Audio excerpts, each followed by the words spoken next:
अस्सलाम वालेकुम रहमतुल्लाहि बरकातुहू।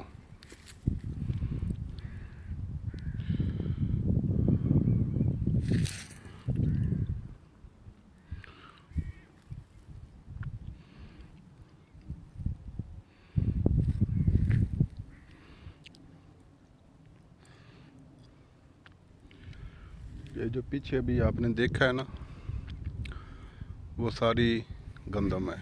वो भी आगे जो सबज सबज है वो भी सारी गंदम है। ये घास है जहाँ मैं खड़ा हूँ। ये भी इस साइड में सारी दूर दूर तक गंदम है।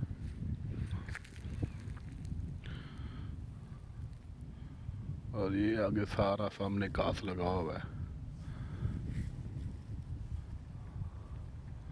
गायों के लिए।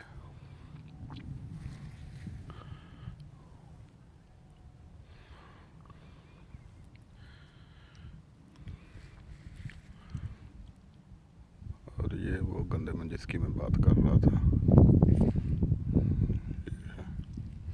ये सारी दूर तक है।